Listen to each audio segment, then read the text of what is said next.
Так, вітаємо всіх на серії воркшопів «Як отримати гранти ЄС для соціально відповідальних IT-стартапів».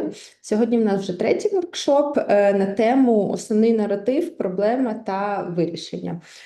Сьогодні ми обговоримо, як правильно описувати проблему, яку ви можете вирішити завдяки гранту, та як презентувати ваш проєкт як переконливе рішення цієї проблеми. Наша спікерка Євгенія Аверхед, засновниця MIRA SWEDEN та експертка в управлінні грантами, розкаже нам сьогодні про цей сторітейл, як його правильно робити, аби виграти грант. Нагадую, що Євгенія проводить наші воркшопи англійською мовою для зручності, оскільки більшість європейських грантових заявок пишуться англійською мовою. Тому одразу даємо цю інформацію тією мовою, якою подавати. Також, випереджаючи питання, ми поділимось записом цієї лекції, а також презентацією, яку Євгенія буде показувати. Також традиційно закликаю залишати ваші питання в чаті. В кінці в нас буде Q&A-сесія. Тож, Євгенія, передаю слово. Дякую, Поліна. Рада всіх бачити. Дякую всім за те, що знайшли час приєднатися до нашого воркшопу. Я тоді ділюся своїм екраном і ми починаємо. Ви бачите мій екран? Так, все видно. Все видно. Окей, зараз я тоді тільки... Так, щоб нам нічого не заважало. Окей, тоді переходимо зразу до воркшопу. І переходимо на англійську мову. So, today is third of 4 workshops for grant writers. And the topic of workshops, as Polina said already, is how to win EU grants for social impact IT startup. We already had 2 workshops, and first one was generally for owners of startups, for leadership of startups, about grants. What is grant and where to look for it, and how to deal with that.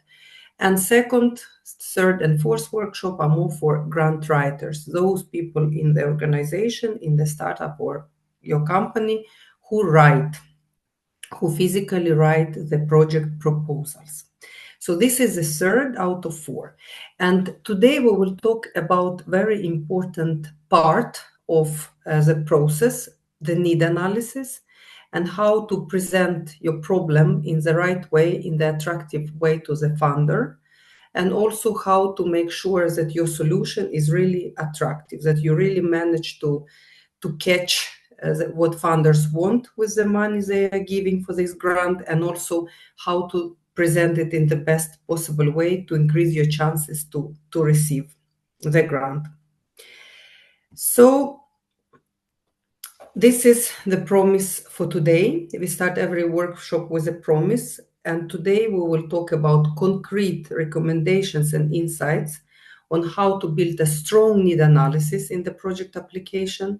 And because without need analysis, everything else, action plan, budget, how you build your team, it will not help you to win, because need analysis is where evaluators start to read the proposal, and this is where you pitch. This is where you convince them that this is your idea is what they are looking for. And then everything else, action plan and budgets, it comes after. If they are convinced, then they continue to read and evaluate the rest of the project application. So this is a very important part.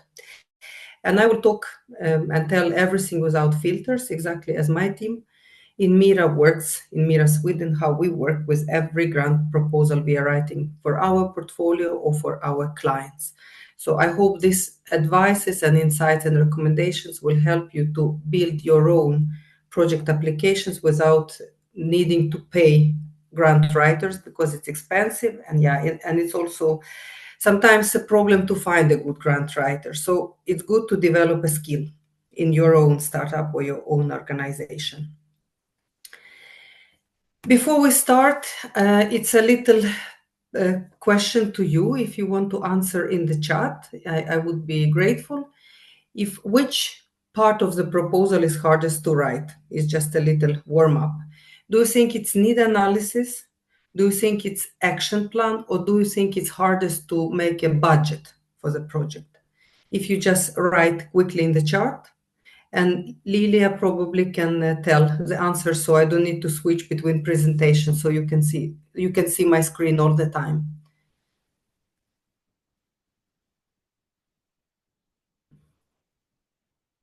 What part is the hardest to write? If you can guess, or if you have a written application, then you know the answer. Do we have any answers, Lilia, or? No, not yet. Not yet. Good. Then I think I will give the answer so we can proceed. It's need analysis, and I already partly shared this. Yes, need analysis, it's the hardest part. It's where you pitch your idea, and then where you make sure that your idea is what you are solving the right problem, and that your idea is suitable to solve that problem. So basically, it's your pitch presentation, and everything else is a business plan. Then it's easier to write when you have a clear need analysis. Yes, this basically is the answer, that it's no right or wrong, but it is actually the right answer, that without a good foundation, without need analysis, without describing the problem and your solution, everything else is not falling apart if it's not the right from the very beginning. Before we go into the secrets of this field, how to write a good need analysis, how to formulate, then I want to show you the technical part of your proposal, the technical part where this need analysis is placed, where is the context on the portal, which you already know. So you will understand how to do step by step until you arrive there, until you start writing. So it's more chronological steps. So first of all, you go and you remember it, those of you who participated in the first workshop, we looked at this portal, EU portal, where all projects are published. And there is one part, find call of proposal and find call of tenders. We speak about proposals. These proposals are open for organization in different nation states of the European Union or for the whole European Union. And it's an open competition where you look for the grant which is suitable for you and apply and compete with everyone else. So basically you enter the portal. When you have entered the portal, you make a quick scan to make sure that the topic, the call for proposals in which you want to apply, that it's relevant for you, or that you are eligible organization for this call. And when it comes to eligibility, we talked about this as well in the first two workshops. There is technical eligibility and content eligibility. Technical, we covered technical eligibility in the first workshop, is that criteria to see if you are eligible when it comes to country, for example, geographical eligibility, because Ukraine is not eligible for all programs in this portal, but for many of them it is open, and it's good before you start planning your application and writing it, it's good to check if you're eligible, if Ukraine is eligible, and then your organization is eligible as well. Then you need to check other eligibility criteria, like if you apply solo as organization or in a consortium, which kind of consortium is required. Do you need, for example, mixture of research organization, public organization, and private, or just private? Or do you need profit of non-for-profit? You really need to check criteria, these technical criteria, and make sure that you yourself and the consortium you are building to apply for this project together with you, that you are eligible. So this is the first check. And this is the first workshop if you want to dig deeper into that topic. Then, when you know that technically you are eligible, you go to the next check, it's content eligibility. And this was workshop last week, the second workshop about content eligibility. It's basically about the topic. Is it about agriculture? Is it about human rights? Is it about deep tech? Is it about medicine and deep tech? all these calls of proposals you see here in my screenshot, 1,000+ items, they're very different, and they are given by the European Commission for different purposes and for different areas. So you need to find basically your area. And when you have identified your area, you need to check the priorities of that specific call. If it's agriculture, you really need to read, is this call for improving, for example, sustainability of your crops, or is it to educate farmers, or is it digitalization of farmers? Basically, you need to check what exact priority is this call supporting, and then to see if your organization, your product or your service, your IT solution which you are developing, because you're IT startups, most of you who are watching this workshop. So basically to see that your product or service is suitable for this call and for this priority. And when you know that, of course, you need to check other things like deadline, because don't start writing the project 1 month before the deadline, because I'm most sure that you will not manage on time, because it's an extremely hard process. And it's not hard because it's not possible, but it's hard because it's different pieces you need to follow and to get in place in order to manage a good project application, to be competitive on this market, to be competitive in the eyes of the funder. So the recommendation is to prepare like around 6 months approximately. Or for some organization and some calls like Horizon, those bigger calls, it's even longer than that. So be on time. So step 2, technical and content eligibility. When you know that you're eligible and you want to go for that opportunity, then you start to basically form your application. And form your application, it's very easy. Here you see start submission. In this portal, when you read about your call, which you have chosen, it's always the same button here, start submission. You press here and you start submission. And then it will lead you to this big screen on which you see in front of you right now. And here you need basically to fill in technical detail. You need to choose the organization which is submitting. It's coordinator or applicant, the one who represents the whole consortium, all other organizations. And here you can see our organization. Then you need to fill in main contact person, acronym of the project, and short summary.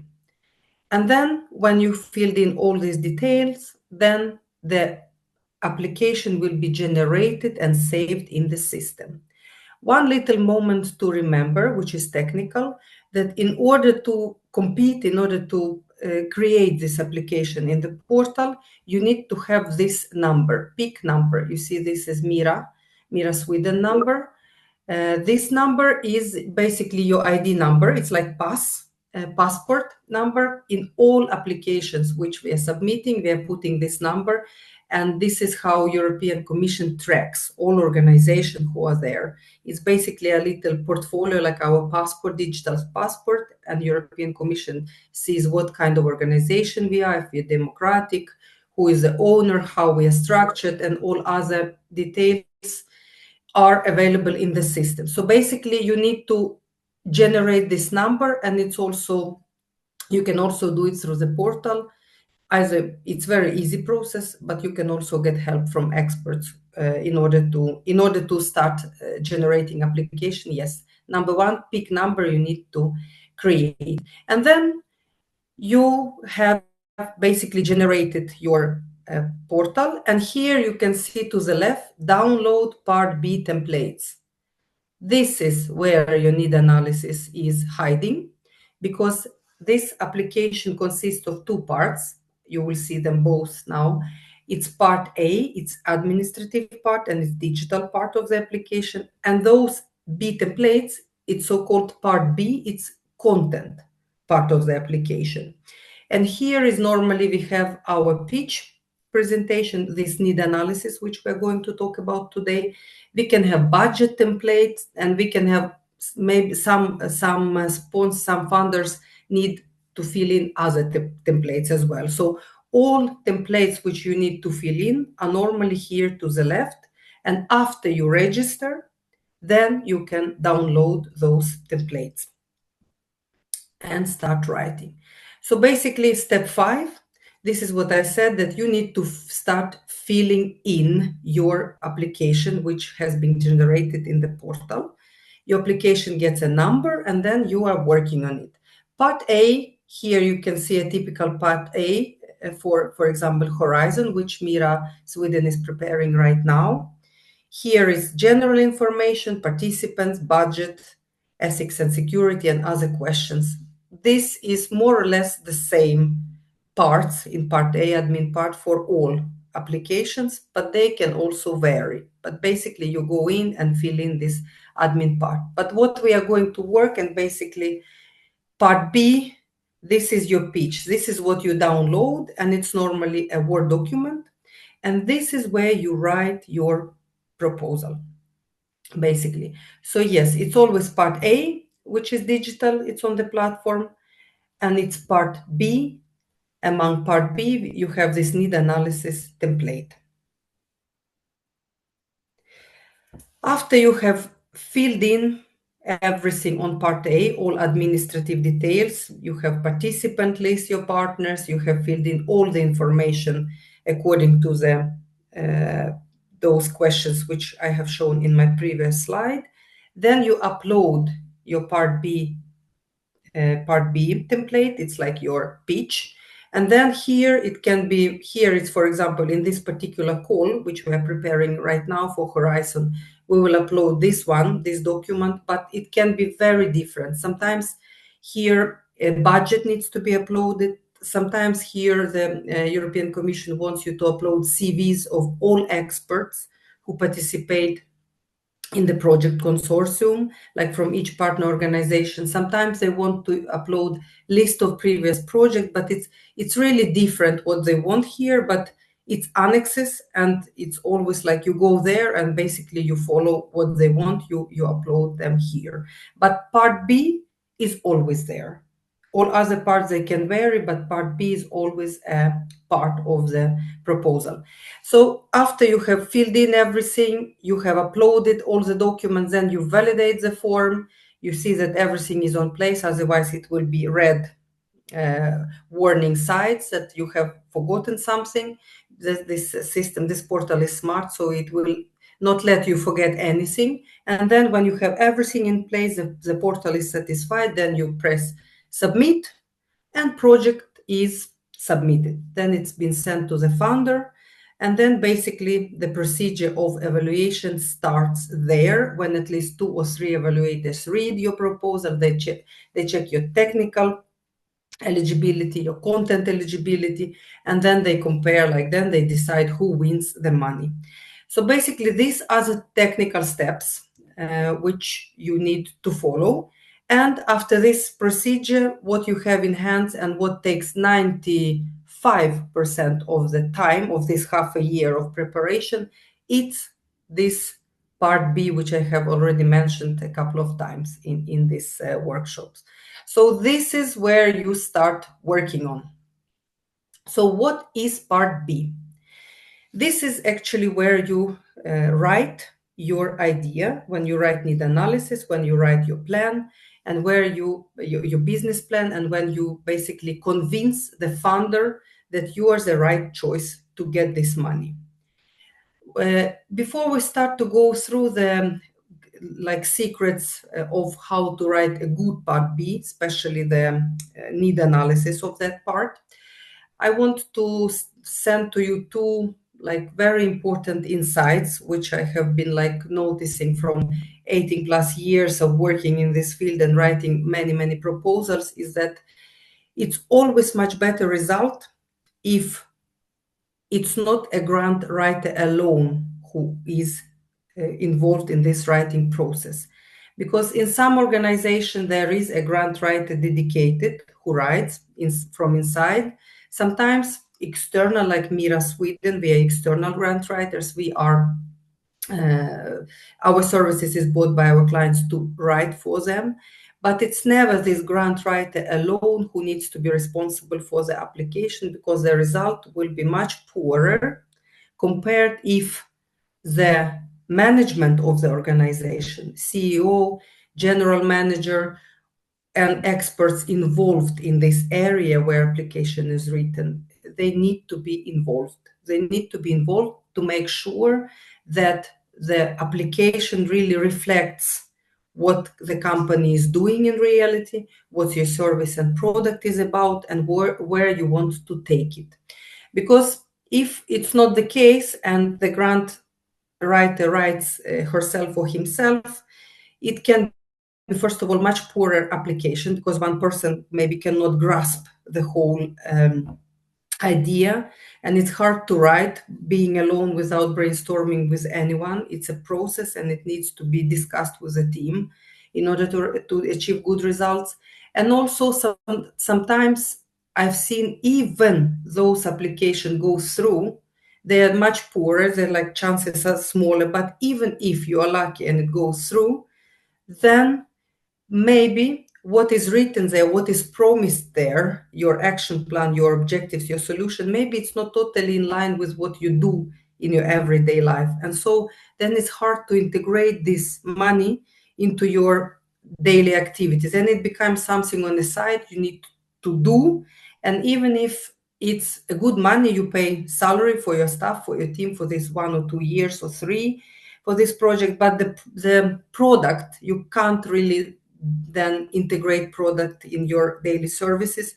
And this is the biggest problem of grant money, that then this becomes something on a shelf, nobody uses, and it's really, you lose a lot of time and resources for nothing. So if you want to strategically work with grants and use grants to drive your product or service forward, it needs to be a strategic work, strategic planning, what to apply, but also strategic writing. So you really are driving your business forward with this money. It's a very important insight, even if it's, maybe it's common sense, but it's not the case in practice. This is what I can share with you right now. So part B. Part B, this is like, as I said already, 99% of the time goes to write, actually to generate this part B, to write the proposal here. And this part B can look very differently, how it looks like. You can see here 2 examples. I just took 2. The first one is a template, part B for Horizon Europe. And this Horizon Europe is open for Ukrainian startups, and it's also open for deep tech and for IT, for different solutions in different fields, both in medicine, agriculture, and other fields. So it's really a good opportunity for you. And this is how part B starts for Horizon. Here you can see how they want need analysis to be written. They call it excellence.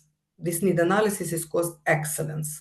So in this excellence part, they want you to describe exactly what are your general objectives, what are your specific objectives, what problem you are solving, why is this problem existing, and then why it's you who are capable to solve, to find the solution. So they call need analysis excellence.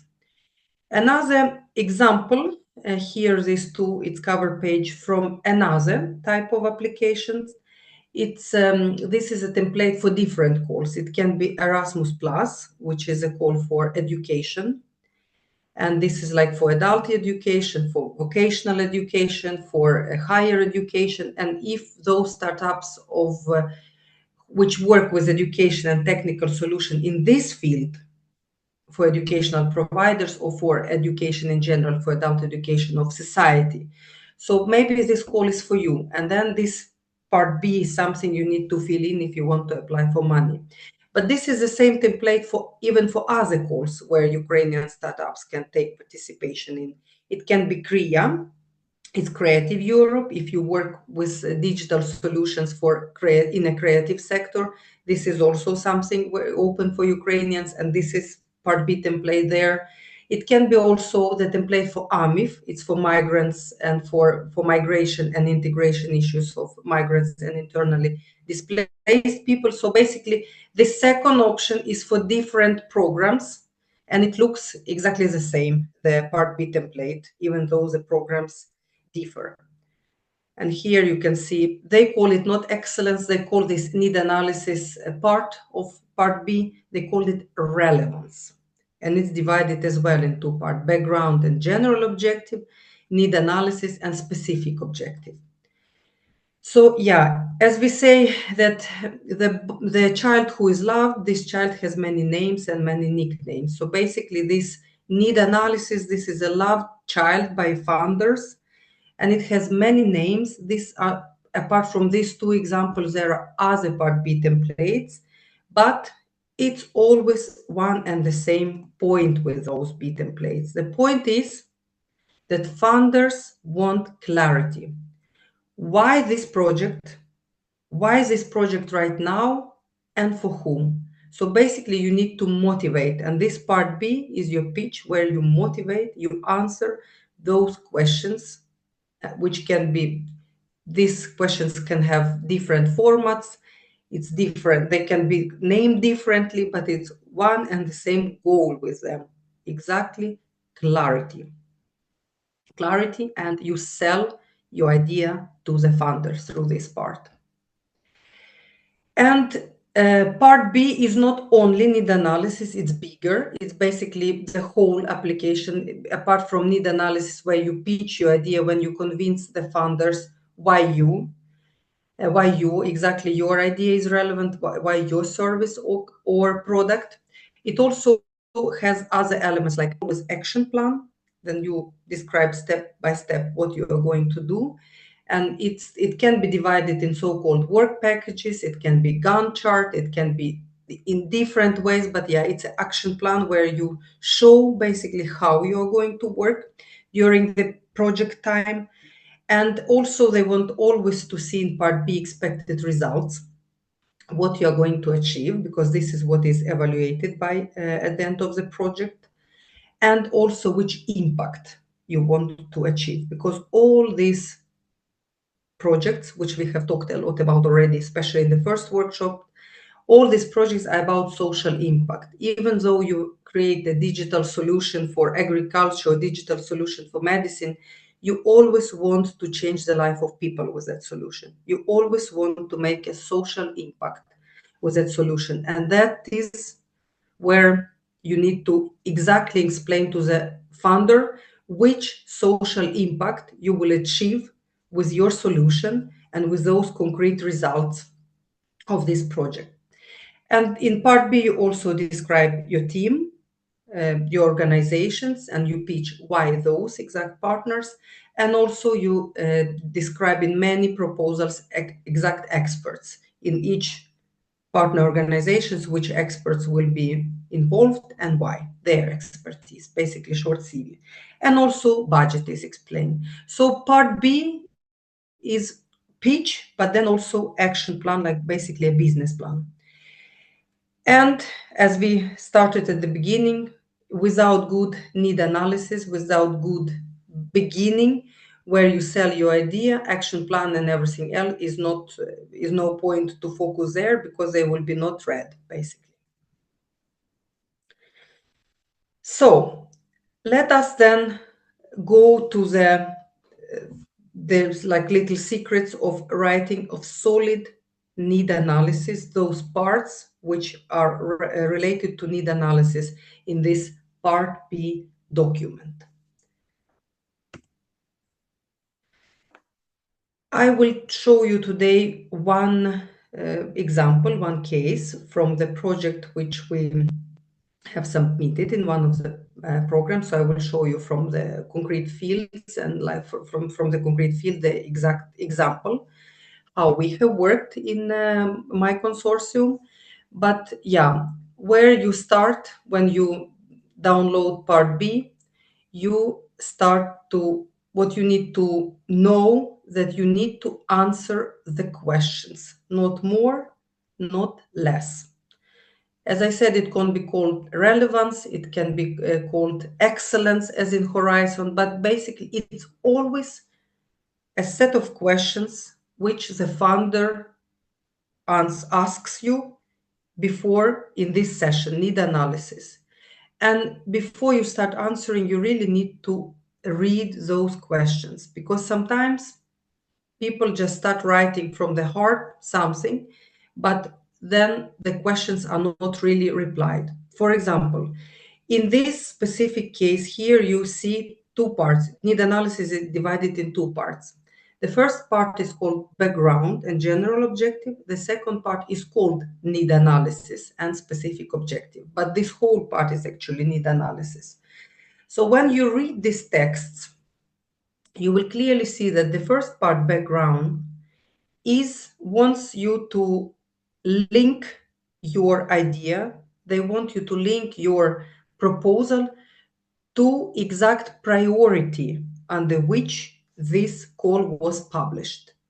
So if this is educational call for supporting teachers, digitalization of teachers, so you really need to explain here how exactly your call, your idea is relevant to this specific priority.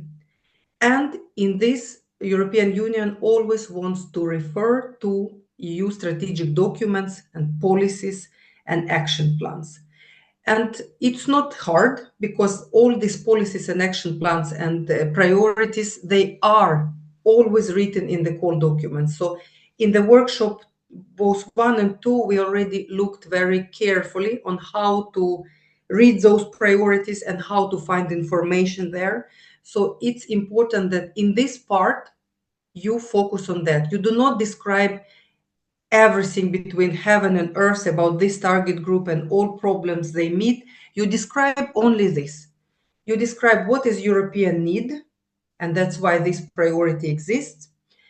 What is your objective, how you are solving this European need, and what documents, European documents and legislative and other document action plan you are working with when you define this need, when you answer to this need, to this priority. And in this part, you also define at the end general objective of the call. General objective is your direction, your vision, your mission. So you do not talk here about specific problems of the target group. You do not talk about a specific problem of teachers or migrant women or children or other target groups you are working with. You're talking about general European problem. You're talking about priority, how you fit into that priority, what's your plan, and then you describe at the end who are your target group, what is your general objective, your vision and mission, and for whom, for this target group. Basically, it's really important you read and exactly answer those questions. When you have answered those questions, here ChatGPT can come handy, not before, because some people start with ChatGPT. They copy these questions and then they ask ChatGPT, answer these questions for the group, for example, teachers or women who are victims of violence or children who are migrants, and then ChatGPT always gives something general, something like with very general terminology, and really answers about nothing. So it's really, you should not start from there. You should start from information which you really collect, which you really describe in your own words. And for this, we dedicated workshop 2, when we showed with the tree of change how exactly you collect here information through desk research, through previous projects, through asking the audience, your target group. So basically, you write everything you found out to answer these questions from what you found out as a grant writer. And then you can copy your answer and you copy this question to ChatGPT. And then you can ask, okay, this is my answer to this question in this proposal. What is missing? And then ChatGPT will give you analysis like, you have missed, for example, description of the target group, or your target group is too vague, or like long-term effect of this program is not there, be clear, then ChatGPT will be your assistant to help to answer the question even sharper. And this is how grant writers, professional grant writers, use ChatGPT, not the other way around to brainstorm the ideas. Ideas shall be brainstormed with your leadership, with target groups, and with your team and your partners. And then use ChatGPT as a final, to help you to formulate these thoughts and ideas better. So basically, this is background and general objective. When you have answered this, you go to need analysis and specific objectives. And when you read these questions, here the funder wants to go deeper and more concrete. Here they want a sound analysis of exactly your target group, which you defined in the first session. If it's teachers, migrant women, children, or farmers, who is your target group, then in a need analysis and specific objectives, if you read these questions very carefully, here you need to exactly describe the gap, the exact problem you are solving. Here you pitch why this problem has not been solved yet. Here you mention why this problem has been not solved in previous projects, which have been done surely on this topic before you. And it's either you are the first one to notice this problem or someone tried before you. Then you write the analysis, what those who've been working before you, what they have missed. So this gap you are approaching in this specific proposal. So basically here you are giving need analysis, here you're describing the gap. And this, after this gap, it's natural to describe specific objective. How exactly will you proceed to cover this gap? So even though they are very similar, these two parts, but they are also very different. And you need to read the questions clearly and also answer them clearly. And as a final step, you ask ChatGPT for analysis if you have covered everything and what can be improved, and then you improve that.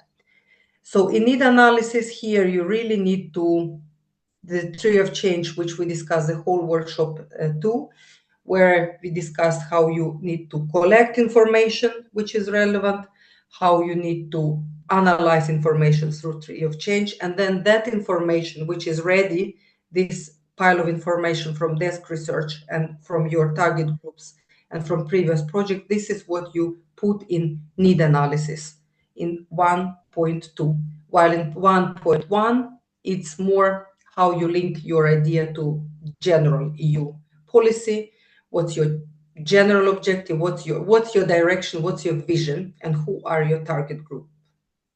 So as you see, answer the question, not more, not less, and use the real data to answer those questions.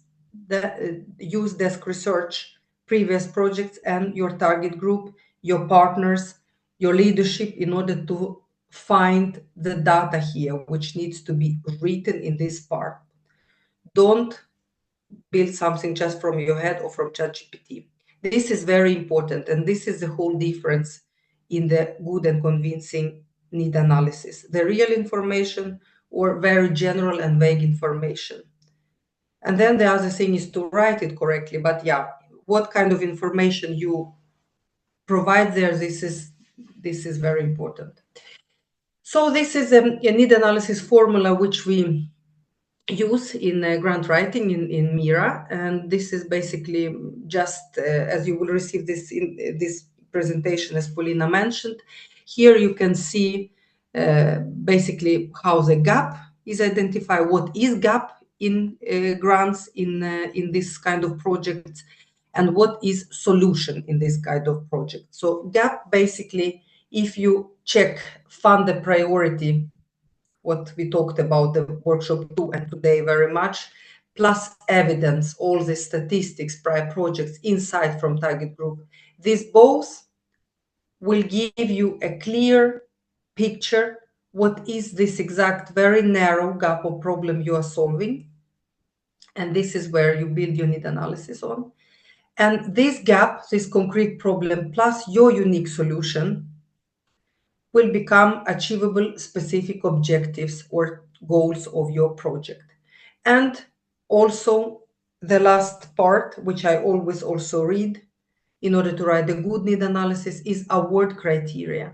Because in this call of proposals where I showed to you in both workshop 1 and workshop 2, you can see both technical requirements, content requirements with all this, like what they want for your content, which priorities they want you to work with. It's also at the end of the document, normally it's also award criteria. Award criteria is those criteria which evaluators use when they evaluate. They follow those criteria when they give you points, because for each part you will get a number of points. And then when you get the decision from the European Commission, you will get the decision, you will get points for each part from the evaluator 1 and evaluator 2, or sometimes it's generated as common point. And they will explain to you what was good and what was weak in your need analysis.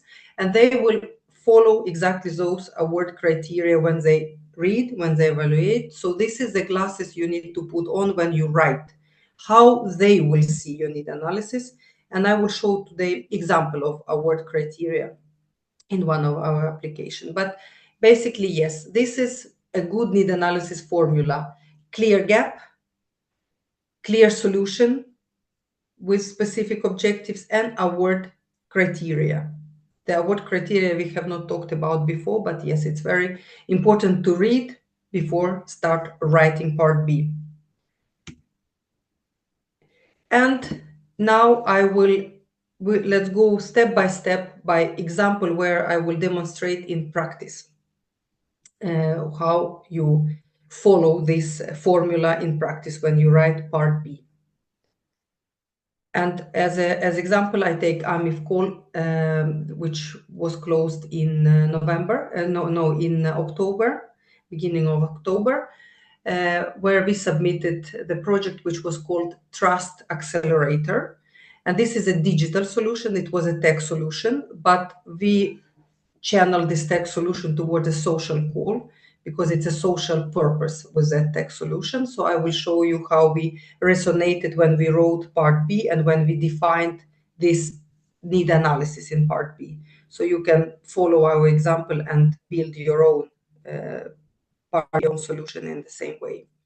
So basically, when this call AMIF was out, this call was about support of migrant women towards labor market and towards social inclusion.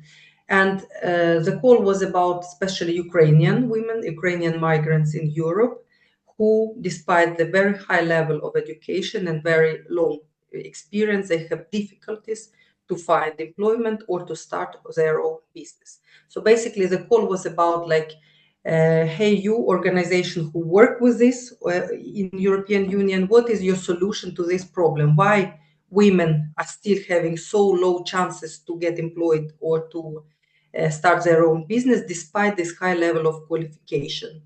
So then when we read that call, this is exactly the group we're working with, and we have a lot of activities, both for women entrepreneurs, in training, consultancy. So we decided to go for it, even though our solution, what we needed, what we want to develop and what we work with, it's purely tech. It's deep tech when we develop this platform, which I will show you after reading award criteria.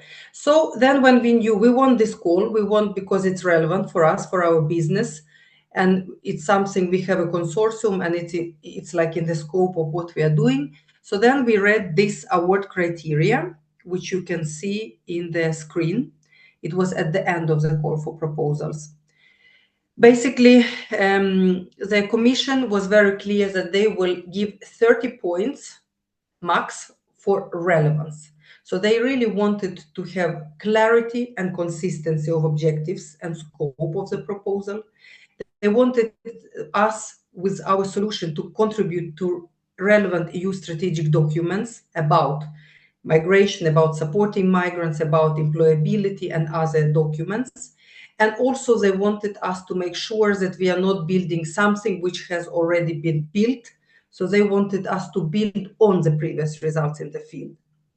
and have European transnational dimension. This was also a priority. So relevance, and we needed, and it scores 30 points. So when we read this, we understood, yes, this is something we need to take special consideration about these parts of the relevance to score high. The second was quality, and quality is 50 points for quality.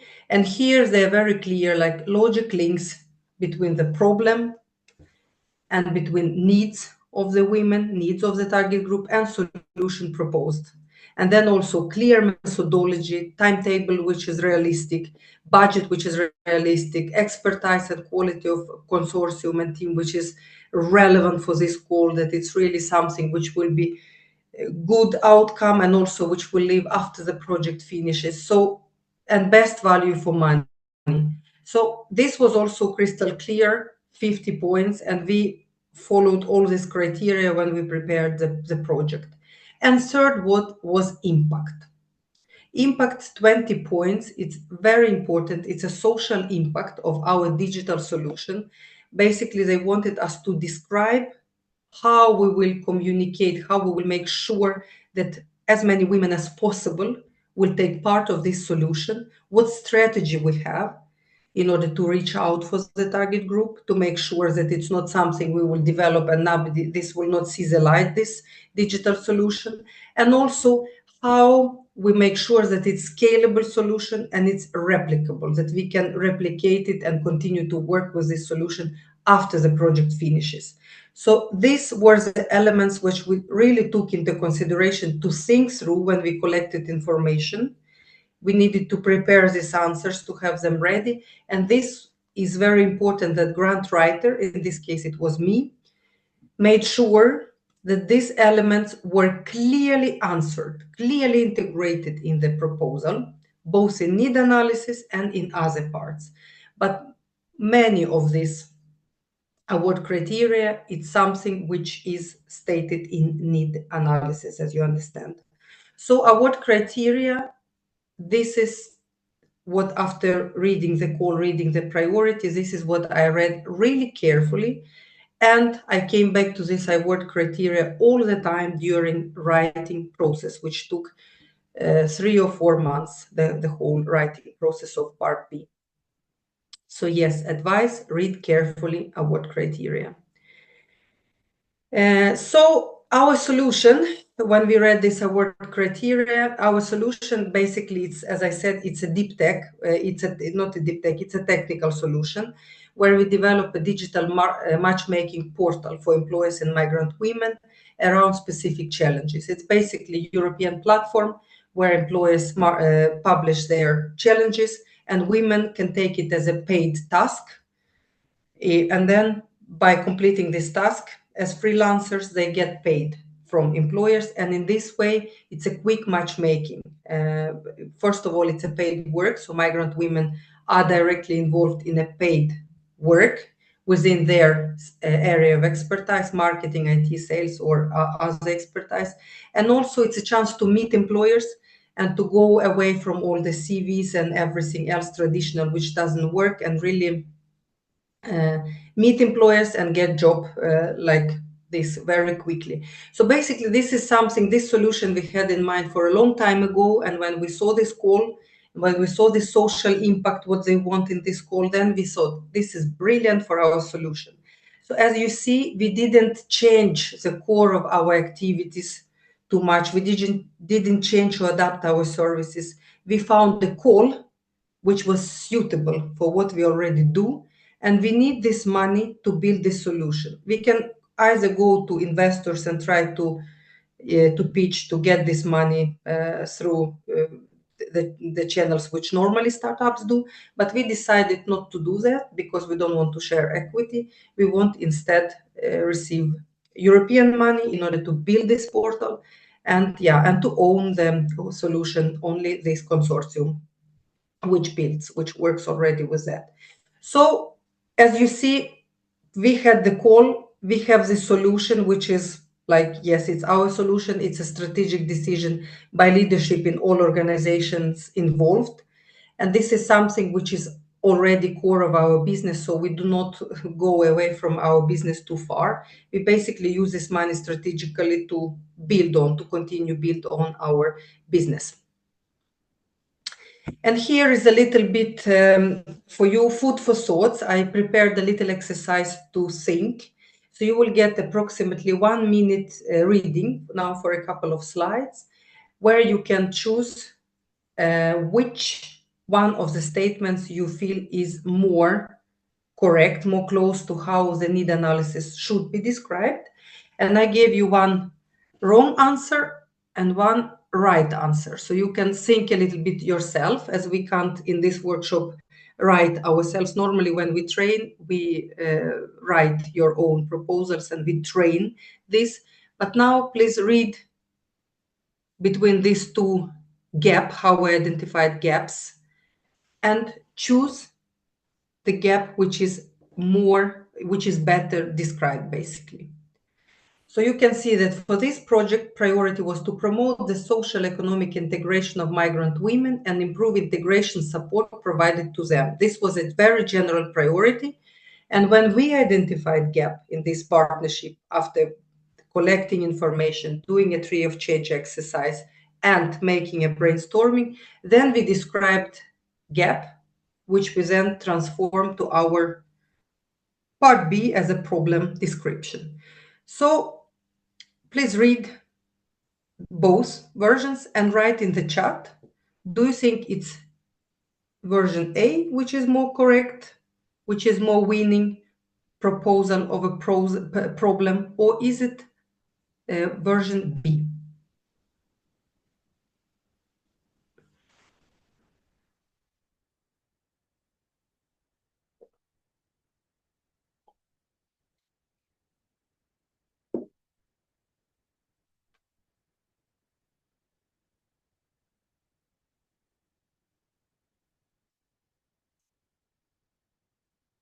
So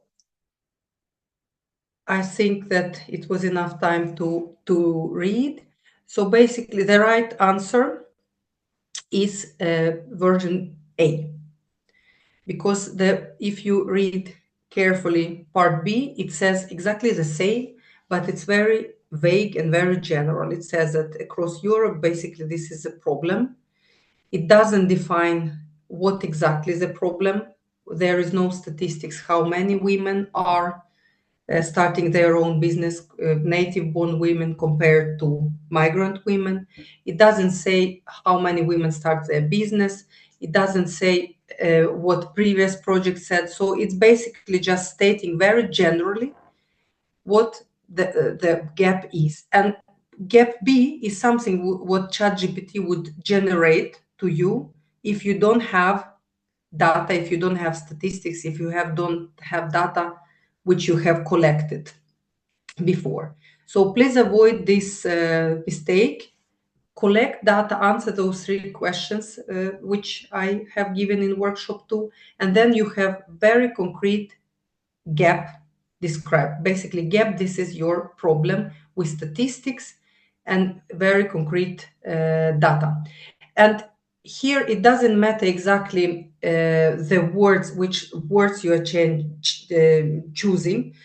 I know that many grant writers, especially in you, go for trying to sound very smart, like as complicated terminology as you can find. But actually, the truth is the opposite. The evaluators, and I was evaluated for 6 years, I can say that evaluators really appreciate simple language. So write as simple as possible, as you would explain to a, I don't know, 15-year-old brother or sister of yours what is the problem, and with statistics. So avoid these long sentences with very complicated general terminology, which is also generated by ChatGPT if you don't ask more concrete question. So be simple and give statistics from what we discussed in workshop 2, and then you will have your gap or your problem described very concretely, and then you just copy paste in your part B. General objective, it's also the same task. If you read both, please choose the one which is correct general objective. And if you remember correctly, general objective is your vision, is something which you need to, which you promise to the funder you will achieve in the long term, probably not exactly by this project during these 2 or 3 years you are working, but this project will contribute in the long term to that direction, to that bigger picture, to that priority. So which one do you think is correct general objective for this proposal of Trust Accelerator in AMI program?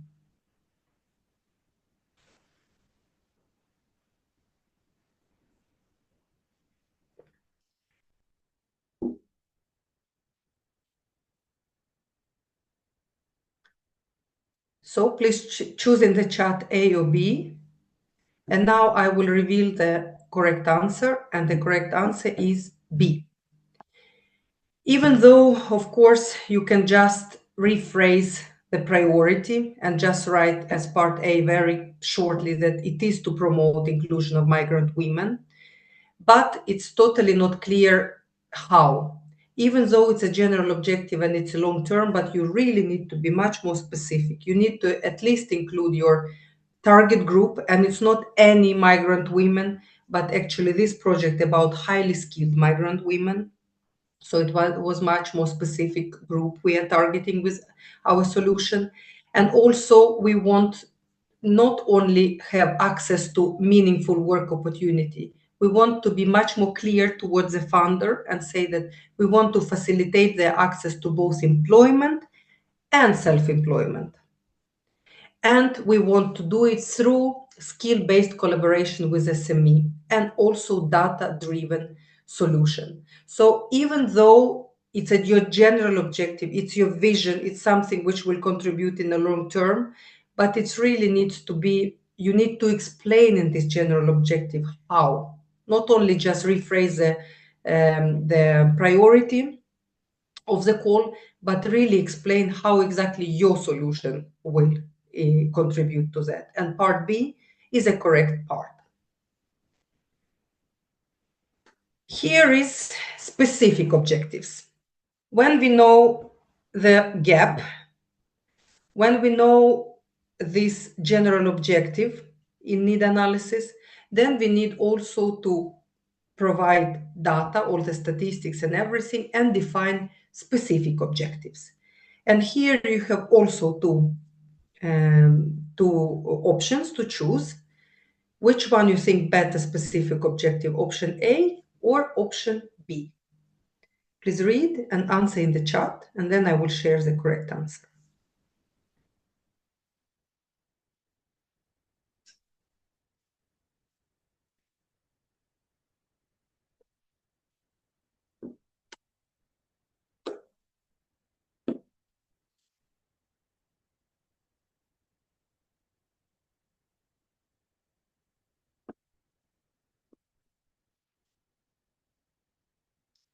Yes, even the first eye cast, when you check the first time this, you can see that part B, of course, is the correct solution, because specific objectives is really specific objectives. Even though if in general objective you don't need to write any numbers, how many you will reach out to, how many women you will train, how many SMEs you will train, which percentage of them will start their own business or get employed. In specific objectives, these indicators are really important. So difference between general objective, which is a direction which you show with your solution. Specific objective is about basically indicators. Here you really need to include numbers and concrete data.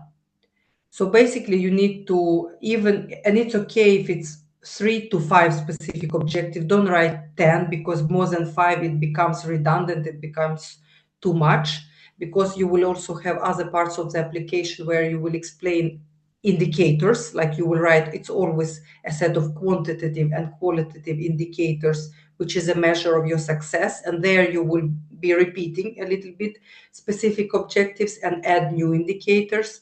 Normally, these indicators are about number of workshops, number of training activities, which training material you will develop, number of copies you will publish, number of sessions. So all these indicators you will have chance to write later in the proposal, but in a specific objectives, you need to describe exactly when it comes, what will change for the target group, how many of the target group you will reach out, how many countries, and percentage. You need to show social impact by shift, both the number of people and percentage of people. What will happen with the target group at the end of your project?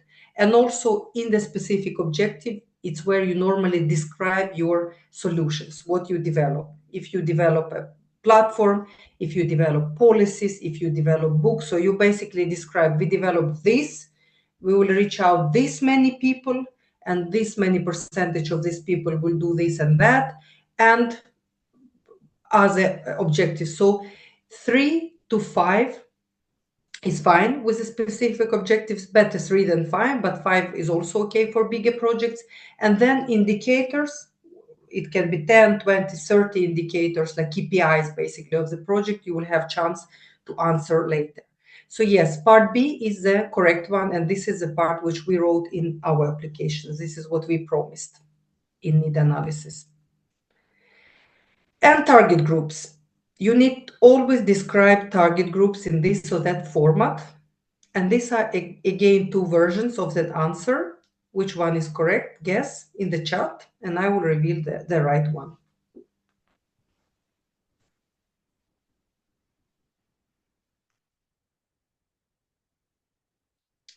Yes.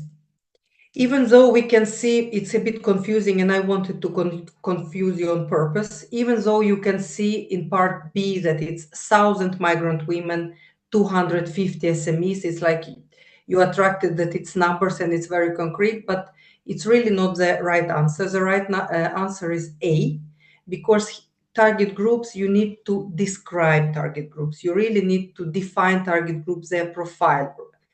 Of course, it's good if you want to integrate numbers even here, it's fine, but otherwise you can mention number, how many of women and how many of SMEs will participate in different activities. You can define it in your KPIs or in your specific objectives. But when you define target groups, rather than defining how many, you need to describe profile. Whom exactly are you reaching out? You are not reaching out to all migrant women in European Union. You're reaching out to highly skilled migrant women. And please explain what you mean by highly skilled. In our case, it was ILO, International Labour Organization, and they have this scale. So we chose level 5 to 8. It's higher vocational or professional education and higher academic education. So we defined it really like these are levels in ILO scale. These women we will target, and these women we will invite to our platform. Not all other women, and also owners and managers responsible for hiring and at SME. And this can be defined even better, like which kind of SME, which sectors, and stuff like that. It depends on your solution, but we wanted actually to have the open platform for all SMEs who struggle with talent, and people who are recruiting there, they are our target group. So basically it's a little bit more open, but it's better to describe who at SMEs rather than number of SMEs. So yeah, the correct answer here is A, because you are describing profile of your target groups.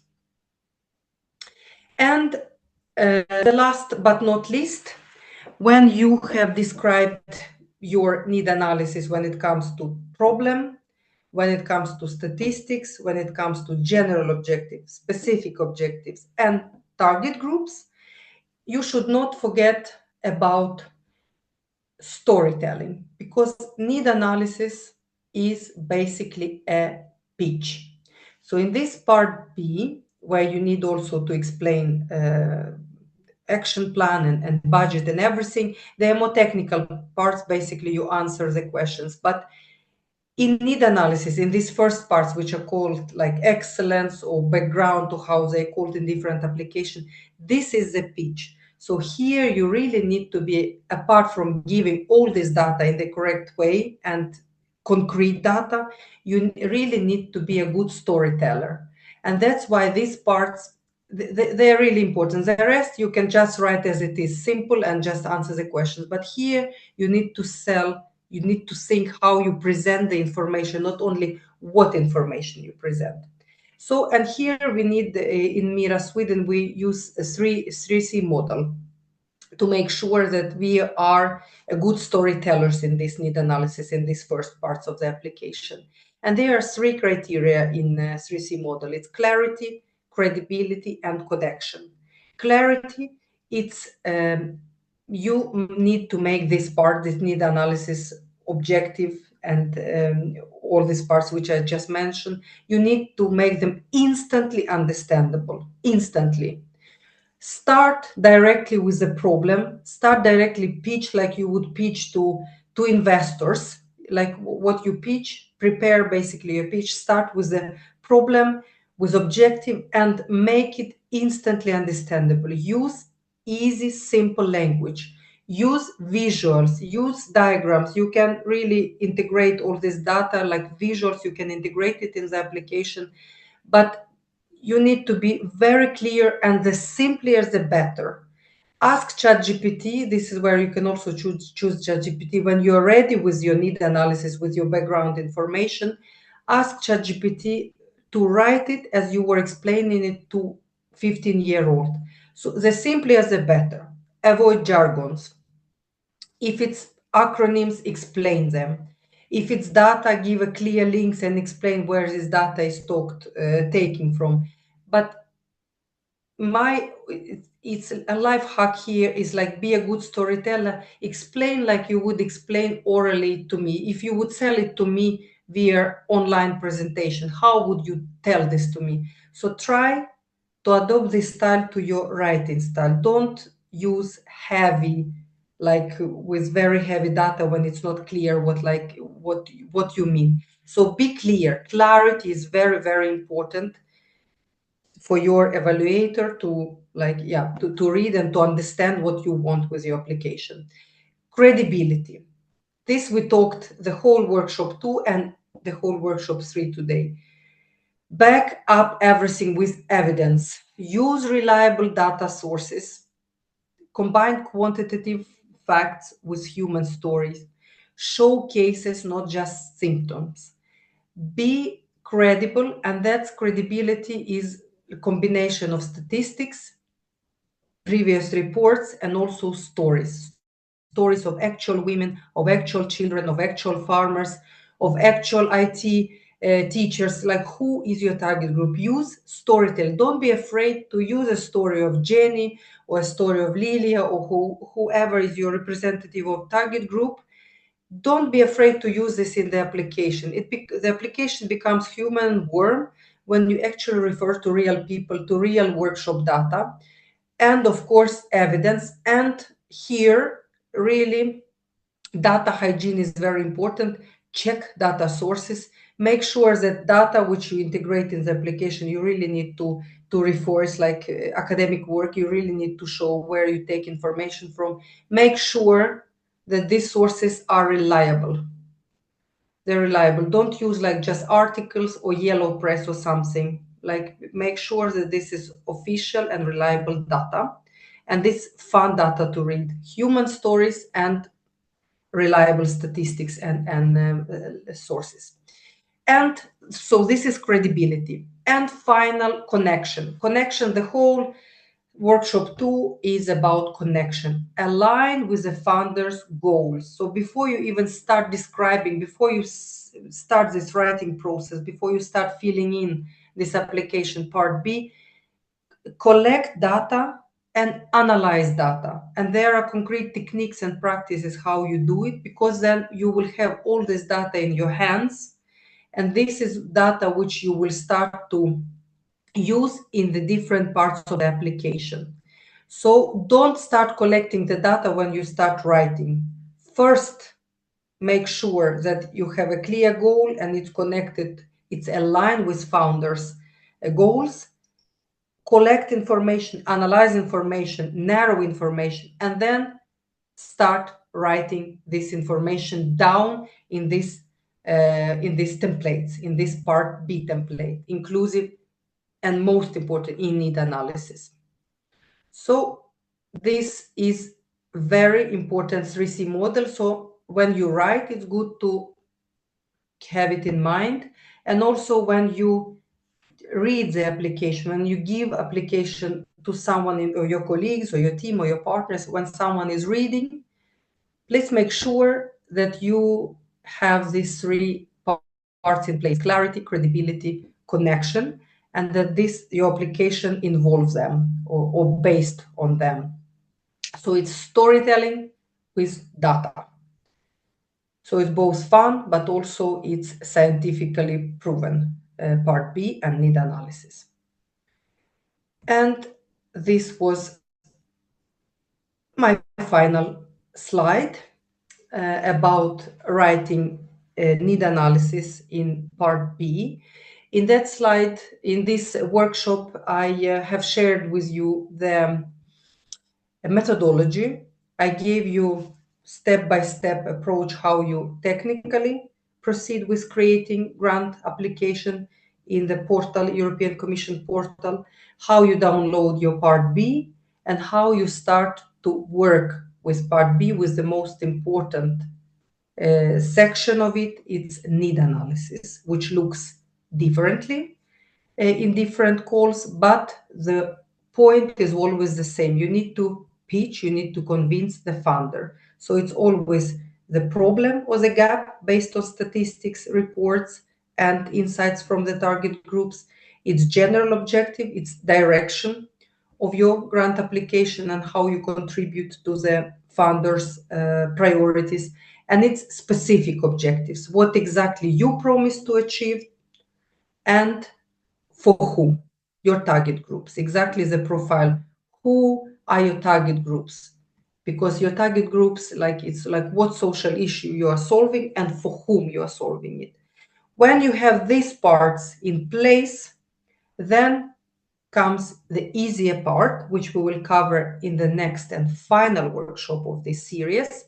It's about your action plan and about your budget, how you connect your action plan to this need analysis in a realistic way, and how you make a good balanced budget for the partnership you have, for the consortium you have invited to participate in this proposal.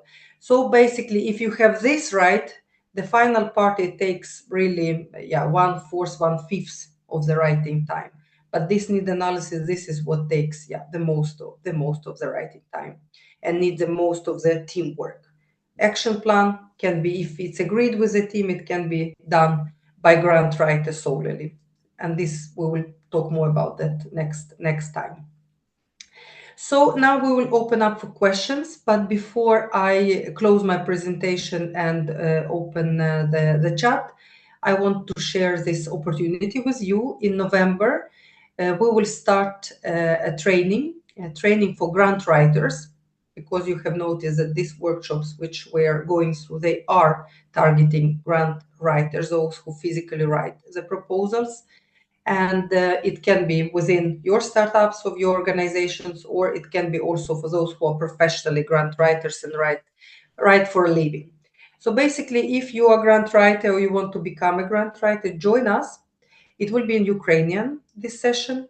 It will be a little group of people when we will meet 4 times during 1.5 months for 4 sessions where we will work on your application. So basically, you will, at the end of this training, you will have application in hands and also training and certificate of a grant writer from MIRA Sweden.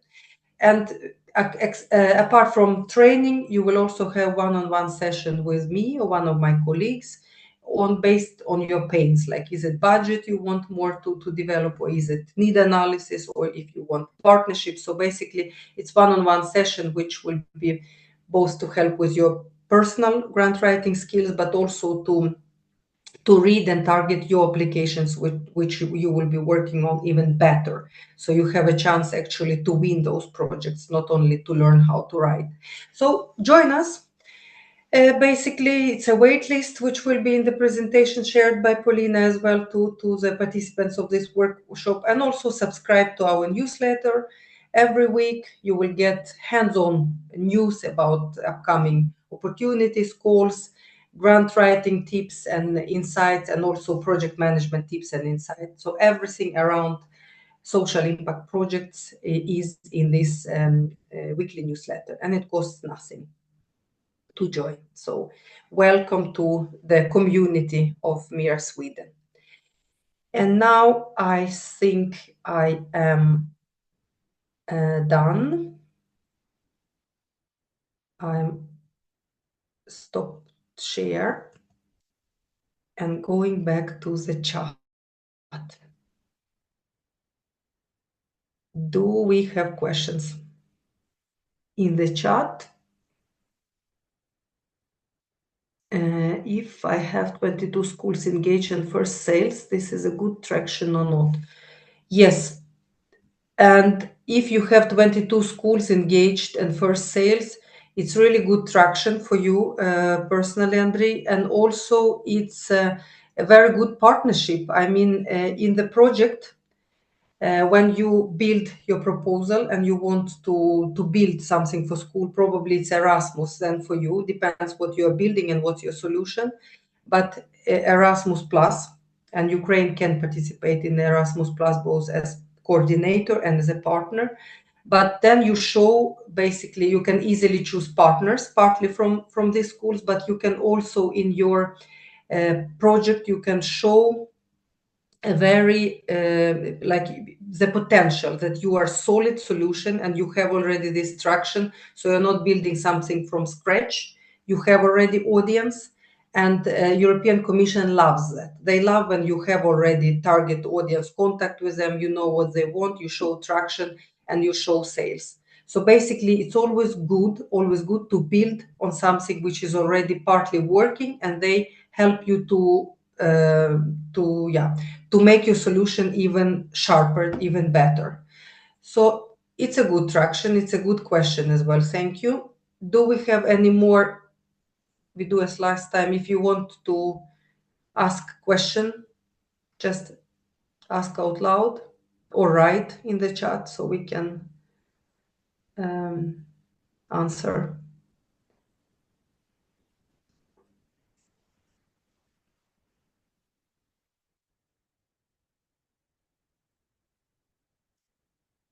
If not, you are welcome to ask questions to Paulina, who can collect it for the fourth workshop and final if you come up with something. So then I will answer them in the last session next week on Wednesday, or even in written. If you come up with something, I can give this answer to Paulina, and she will disseminate in your chat when you will get the presentation to this workshop. So thank you for me. I'm really happy that to spend this hour and a half with you, and it's really an honor also to be invited by the Ukrainian Startup Fund and cooperate. It's fun, and it's I feel it's an important mission for Ukrainian, and also important mission to spread this knowledge, not to sit on it, because it's a very good complement to other sources of income, European funds. So I hope you will all get better access to them through these workshops. So thank you for me. Та, Євгенія, дякуємо вам за корисну інформацію, яку сьогодні отримали наші учасники. У нас наступна, вже остання наша лекція буде 22 жовтня, і вона буде присвячена створенню консорціуму та пошуку партнерів.